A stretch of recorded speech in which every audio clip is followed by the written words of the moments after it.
નમસ્કાર વિદ્યાર્થી મિત્રો, ગુડ મોર્નિંગ. આગળના લેક્ચરની અંદર વિદ્યાર્થી મિત્રો આપણે ભણ્યા ચાર્લ્સ ગેલુસક અને બોયલનો નિયમ, બરોબર. એની પછી છે નિરપેક્ષ તાપમાનના માપક્રમ સમજાવો. કેવું તાપમાન? નિરપેક્ષ તાપમાન. તો નિરપેક્ષ તાપમાન માપક્રમ સમજાવો. નિરપેક્ષ શૂન્ય તાપમાન. કેવું તાપમાન? નિરપેક્ષ શૂન્ય તાપમાન -273.15 ડિગ્રી સેલ્સિયસ આશરે -273 ડિગ્રી સેલ્સિયસ તાપમાનને નિરપેક્ષ શૂન્ય તાપમાન કહે છે. જો માઇનસમાં જાય એટલા માટે આપણે શું કહીએ? નિરપેક્ષ શૂન્ય તાપમાન કહીએ છીએ. નિરપેક્ષ તાપમાન માટે સંજ્ઞા ટી લખાય છે. તેનો એકમ કેલ્વિન છે. આપણને ખબર છે સેલ્સિયસને કેમાં ફેરવવાના? કેલ્વિનમાં. અને સેલ્સિયસને કેલ્વિનમાં ફેરવવા હોય તો 273 પ્લસ કરવા પડે ને. અને અંશની સંજ્ઞા દર્શાવતી નથી. નિરપેક્ષ તાપમાન માટે શું આવે? 273.15 વત્તા સેલ્સિયસ તાપમાનમાં છે તમને આપ્યું હોય તે. પણ જો નિરપેક્ષ શૂન્ય તાપમાન કે તો 0 ડિગ્રી સેલ્સિયસ. અને 0 ડિગ્રી સેલ્સિયસ એટલે સામે કેલ્વિન કેટલા થાય? 273.15. એ નહીં જ તે. કારણ કે વત્તા 0 કરો તો ફેર પડે નહીં. પણ જો અહીંયા 25 હોય તો 273 પ્લસ 15 કરી નાખવાના. 25 હોય તો 25, 30 હોય તો 30, બરોબર. પણ અહીંયા નિરપેક્ષ શૂન્ય તાપમાન કીધું છે એટલે 0 માટે. તો 0 માટે શું આવે? તો કે 0 ડિગ્રી સેલ્સિયસ બરાબર કરી 273.15 પ્લસ 0 એટલે કાંઈ ફેર પડશે નહીં. કેલ્વિનમાં તો કેલ્વિનમાં ટી બરાબર શું આવે? 273.15 પ્લસ T0 સેલ્સિયસ. અને કેલ્વિનમાં ટી બરાબર 273 પ્લસ T0 સેલ્સિયસ. વ્યાખ્યા શું આવશે? તો કે તાપમાનને કેલ્વિનમાં દર્શાવવાની રીતને કેલ્વિન માપક્રમ અથવા ઉષ્માગતિશાસ્ત્ર માપક્રમ કહેવાય. શું કીધું? તાપમાન જે છે એને સેલ્સિયસમાંથી કેમાં ફેરવવાનું? કેલ્વિનમાં. અને કેલ્વિનમાં ફેરવવા માટે પ્લસ કેટલા કરવાના? 273. નેક્સ્ટ એની પછી આગળ વિદ્યાર્થી મિત્રો તો કે ચાર્લ્સના નિયમનું ગાણિતીય સ્વરૂપ નીચે આપો, બરોબર ને. એટલે કે ચાર્લ્સના નિયમનું ગાણિતીય સ્વરૂપ છે એ નીચે આપ્યું છે. આપણે ખાલી જોવી કે શું છે એની અંદર છે મેથડ. તો પહેલું જ તે તો કે VT બરાબર V0.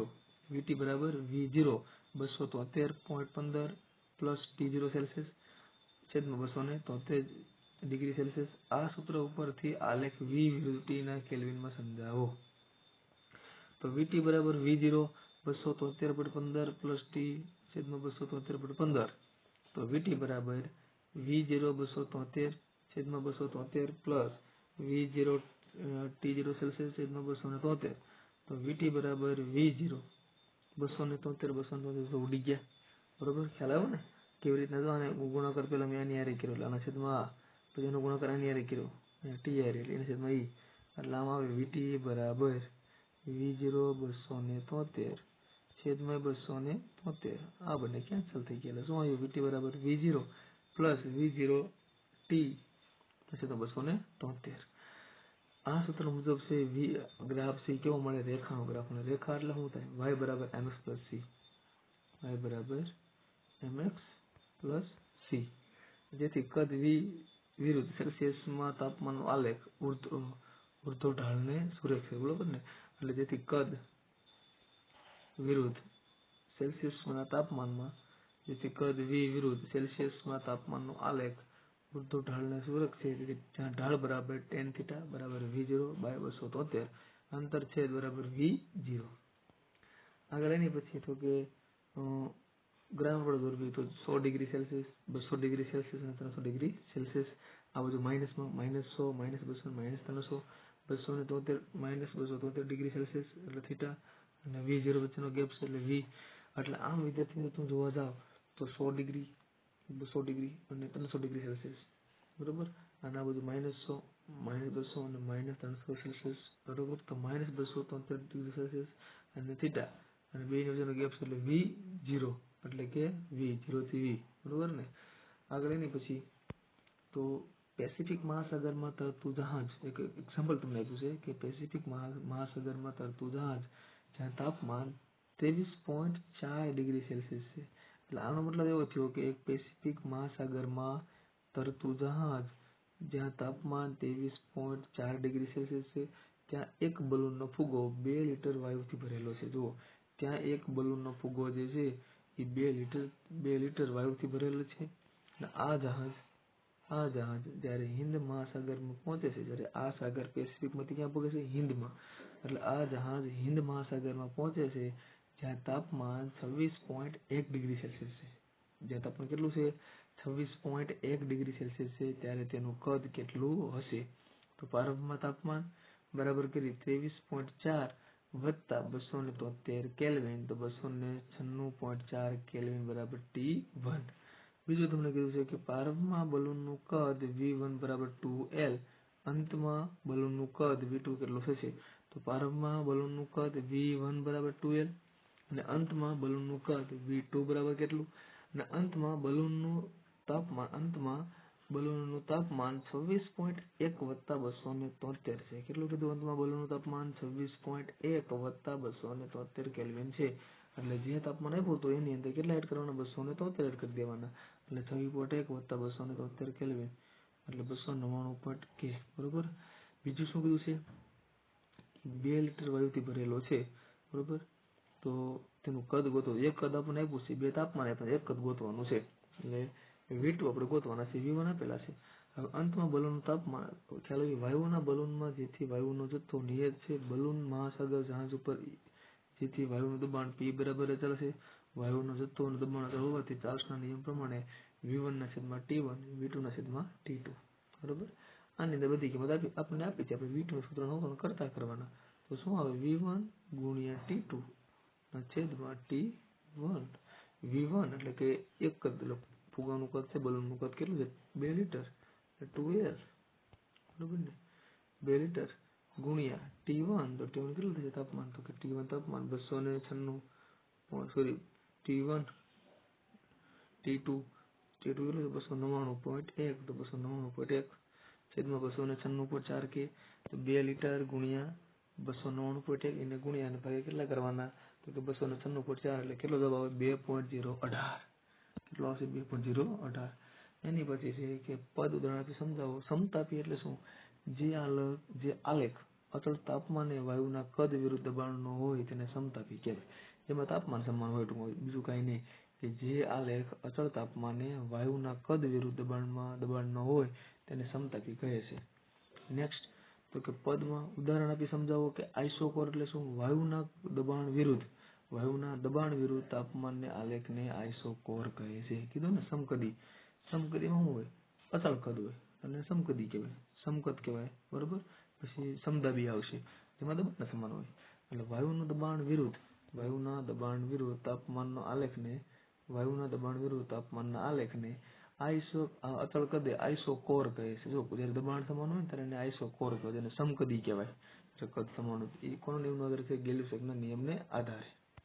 એની પછી એવું ને સંભાર, જેને આઇસોબાર કહેવાય. તો કે કદ વિરુદ્ધ તાપમાનના આલેખને અચળ દબાણ અચળ હોય. બરોબર. એને આઇસોબાર કહેવાય. દબાણ અચળ હોય એને શું કહેવાય? આઇસોબાર. જેને સંભાર કહેવાય. કદ વિરુદ્ધ તાપમાનના આલેખને અચળ દબાણે સંભાર કહે છે. દાખલા તરીકે ચાર્લ્સના નિયમમાં. એની પછી નેક્સ્ટ તો ગેલ્યુસેકના નિયમ વિશે લખો. હવે આપણે અહીંયા વિદ્યાર્થી મિત્રો ગેલ્યુસેકનો જે નિયમ છે, બરોબર, એના વિશે લખવાનું છે. તો સૌથી પહેલું છે કે ગેલ્યુસેકનો નિયમ અને ગાણિતીય રજૂઆત જુઓ. તો કે વાહનોના ટાયરના કદ અચળ હોય છે. વાહનોના ટાયરના કદ કેવા અચળ હોય છે? હવા ભરી ફુલાવા ટાયરનું દબાણ લગભગ અચળ હોય. જો હવા ભરી અને ફુલાવેલા ટાયરનું કદ દબાણ કેવું? અચળ જ હોય. ખબર બહુ વધારે હવા ભરો તો ટાયર ફાટી જાય. બરોબર ને? એટલે હવા ભરેલા ટાયર જે છે, બરોબર, એની અંદર પણ દબાણ કેવું હશે? અચળ હોય છે. ઉનાળાના ગરમીના દિવસોમાં યોગ્ય દબાણ ન જળવાય તો ટાયર ફાટી જાય. કીધું ને? ઉનાળાની અંદર તમને ખબર હોય કે ટાયર બહુ ગરમ હોય. એટલે ઉનાળાની અંદર તમને ખ્યાલ આવે કે હવા ઓછી રાખવામાં આવે છે. અને જો યોગ્ય દબાણ જાળવવામાં ન આવે તો ગરમીના લીધે, બરોબર, ટાયર ફાટી જવાની શક્યતા શું થાય? વધી જાય.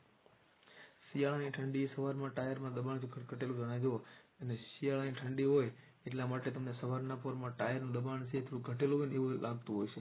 એટલે અત્યારે તમે જોઈ શકશો કે શિયાળો છે એટલે ઘણી બધી ગાડીઓના છે ટાયરમાં તમે જુઓ તમને હવા ઓછી લાગતી હોય, પણ ખરેખર ઓછી હોતી નથી. આગળ તો કે જોસેફ ગેલ્યુસેકે ચોક્કસ કદે નિયત જથ્થાના વાયુના દબાણ અને તાપમાન વચ્ચેનો સંબંધ આપ્યો. જો કોના વચ્ચેનો દબાણ અને તાપમાન વચ્ચેનો સંબંધ રજૂ કર્યો, જેને ગેલ્યુસેકનો નિયમ કહેવાય છે. એટલે ગેલ્યુસેકે શું કર્યું કે અચળ કદે એટલે કે ચોક્કસ કદે અને નિયત જથ્થાના વાયુનું દબાણ, એટલે જથ્થો કેવો? ચોક્કસ. તો કે નિયત જથ્થાના વાયુના દબાણ અને તાપમાન વચ્ચેનો સંબંધ આપ્યો, જે ગેલ્યુસેક નિયમ કહેવાય છે. નિયમ તો કે ચોક્કસ કદના અને નિશ્ચિત જથ્થાના વાયુનું દબાણ તાપમાનના સમપ્રમાણમાં ચાલે છે. કીધું ને કે ચોક્કસ કદના અને નિશ્ચિત જથ્થાના વાયુનું દબાણ ચોક્કસ કદના અને નિશ્ચિત જથ્થાના વાયુનું દબાણ તાપમાનના એટલે નિરપેક્ષ તાપમાનના કેવા હોય સમપ્રમાણમાં હોય છે. કીધું ને કે ચોક્કસ કદના અને નિશ્ચિત જથ્થાના વાયુનું દબાણ ચોક્કસ કદના અને નિશ્ચિત જથ્થાના વાયુનું દબાણ તાપમાનના સમપ્રમાણમાં ચલે છે. ગણિતીય રીતે નિયમ તો કે P ચલે છે T તો અચળ V અને જથ્થો તો P ચલે છે T નો મતલબ એમ કે P બરાબર K3T અચળ V અને જથ્થો અને P ના છેદમાં T બરાબર K3 એટલે અચળાંક. એની પછી આગળ તો કે નિયમ તો કે અચળ કદે નિયત જથ્થાના વાયુના દબાણ અને નિરપેક્ષ તાપમાનનો ગુણોત્તર અચળ હોય છે. એટલે કે નિયમ અચળ કદે નિયત જથ્થાના વાયુનું દબાણ અચળ કદે નિયત જથ્થાના વાયુનું દબાણ અને નિરપેક્ષ તાપમાનનો ગુણોત્તર અચળ હોય છે. એટલે કે અચળ કદે નિયત જથ્થાના વાયુનું દબાણ અને નિરપેક્ષ તાપમાનનો ગુણોત્તર આ છે ગુણોત્તર બેનો ગુણોત્તર કેવો હોય છે અચળ હોય છે. અચળ કદે તાપમાન બદલાતા દબાણના ફેરફારનું સૂત્ર અચળ કદે તાપમાન બદલાતા દબાણના ફેરફારનું સૂત્ર ધારો કે નિશ્ચિત કદના અને જથ્થો ધરાવતો વાયુનું T1 તાપમાને P1 દબાણ અને T2 તાપમાને P2 દબાણ છે. જો ધારો કે નિશ્ચિત કદના અને જથ્થો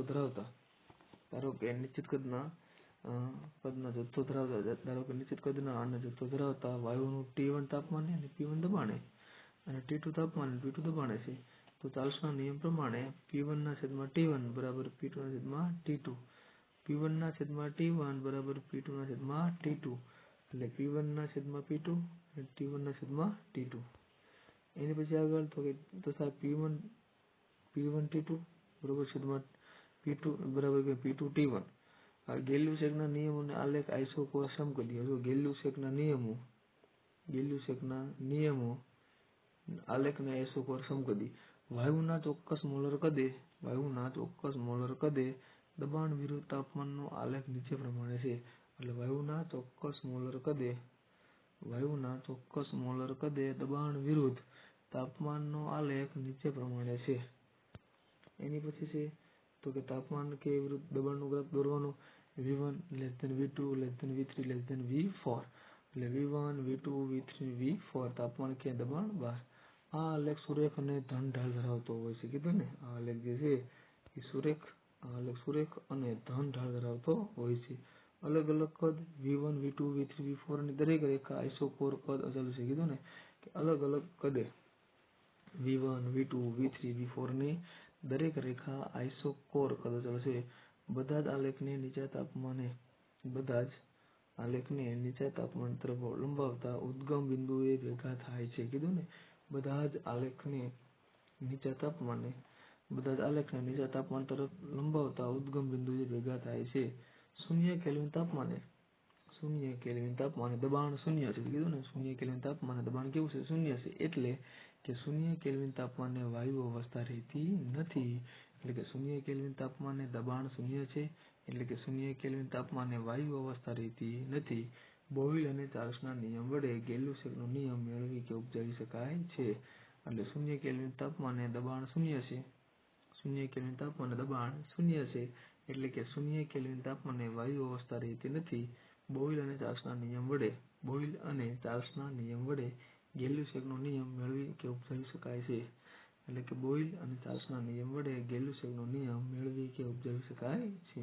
બરોબર ને તો 0 કેલ્વિન તાપમાને દબાણ શૂન્ય છે. એટલે કે 0 કેલ્વિન તાપમાને વાયુ અવસ્થા રહેતી નથી. બોયલ અને ચાર્લ્સના નિયમ વડે ગેલ્યુસેકનો નિયમ મેળવી કે ઉપજાવી શકાય છે. તો આ વિદ્યાર્થી મિત્રો છે અહીંયા આપણે ગેલ્યુસેકનો નિયમ છે એ પૂરો કરવી છે. આની પછી નેક્સ્ટ લેક્ચરની અંદર